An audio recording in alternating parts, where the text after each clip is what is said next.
thing you can do is build on the student's concept of self. And one student who benefited greatly from this process was Tiara. This is Morgan Marshall interviewing Tiara Rigmaiden about her synthesis essay. So Tiara, what was the title of your essay? Recognition of nurses. So what was your essay about? In the beginning, I talk about how rappers are overrated because one main fact is that they drink promethazine codeine, which is a cough syrup, and they like the high and the feeling of it. But also, I feel that nurses save lives and everything, not killing people, and you don't ever hear about them. The student's final assignment was to take a passage from Martin Luther King's letter from Birmingham jail and apply it to real life. And part of the letter, King talks to his audience, the local clergy in Birmingham, how they had lavished much praise on the Birmingham police for maintaining order, and how the clergy sort of ignored the fact that students and young people and people of color were protesting peacefully. So there was really no need for the riot squad out there, so kind of an overrated, underrated premise.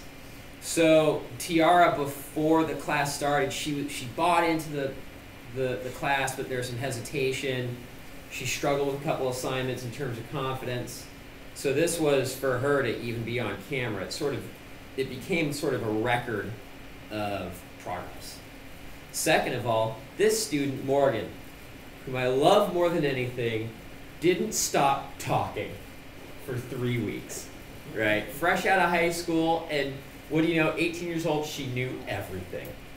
And she was ready to tell everybody how she knew everything. So she finished her essay first, because she always finished first. And then she said, well, I have to be part of this Vogelpohl. I have to. Said, you're going to be the interviewer, and you're going to have to just listen. And I saw her head almost explode, like, an eye almost popped out, but she had to do it.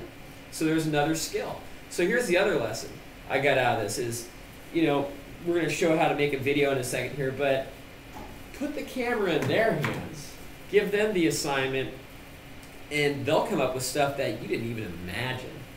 They'll reveal things. They'll have to articulate lessons that you didn't know were in them yet, that you didn't know that you got through or transmitted somehow in your work. So that was actually, when I did this summer, we did this summer, That's Nice said, I've got to start taking the focus off of me. I was thinking that anyways, because it gets boring looking at yourself, right, while you edit and do this stuff.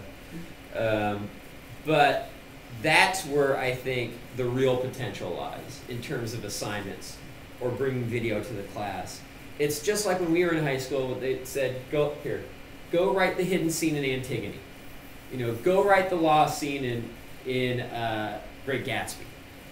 And then come back and show us what you see. And the teachers didn't really have to do anything. All they had to do was make sure that you knew the reading. Same thing here. So there's a cool thing to do. Other benefits, absolutely faster buy-in to my class. A lot less of the first day people going, well, there's another person teaching English one down the hall. And great, my professor says she's a lot smarter than you. So, persuade me to stay here. You get to clone yourself. I teach lower level English courses, developmental English. So I'll have students who have significant attention issues. They're learning disabled, and they just need stuff repeated a couple times. There's a couple of them that need something repeated, need me to go over something. If I have class activities going on, I can pop open a video if it's relevant at the right time, say, okay, you guys watch these videos, and I'll be right back. I can go talk to students in the hall, sort of keep my ear open to hear where they are in the video. And then I could say, Steve, go put on the next video. I'll be right back and bring these students up to speed. So I've literally cloned myself. I'm teaching out in the hall, I'm teaching in the classroom, and I've just saved myself a lot of class time in the class's attention as opposed to answering these students' administrative questions in class. Students technically have access to me all the time. If they have access to the internet, they can get to me somehow and get some tip. It may not be specific. It may not be the exact question they would have answered, but if they forget what I said about how to revise, and it's their research paper, and it's 3 in the morning before it's due, and they know I'm not going to answer the phone, it's neat. Webcam plus software. Okay. Most computers, if you're on Microsoft, you're probably going to have Movie Maker. We're not going to even do one in Movie Maker. It's pretty intuitive, right? Need someone maybe to guide you for the first couple clips you make. But you can always, contact me and I'll help you. The advantage to this webcam is that you can get a good one for less than $100.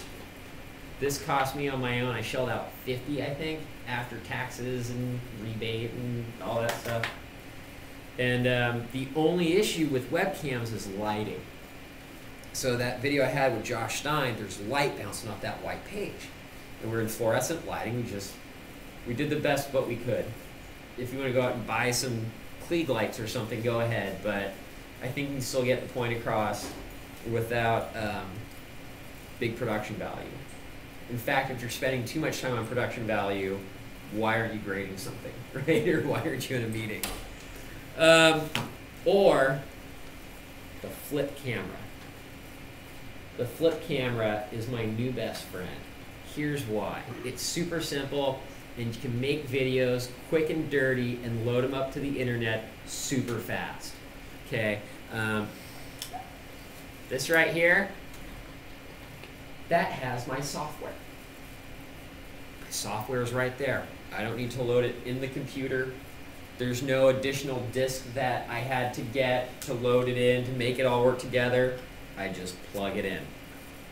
And up comes my editing screen, my archives and stuff like that.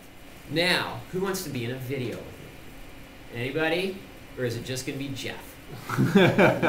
Welcome back to Pat the Professor. I'm here with Professor Jeff Lamb, Professor Extraordinaire at Solano College, and today we're talking about what? Generalizations, right? Generalizations, absolutely. Now, they're not always good. Some can sound good. Like, let's look at a couple. Teachers are cool. That sounds good, right? And what's the next one? Italians are passionate. Okay, so these things sound cool, but they're generalizations. They're blanket statements. And the problem is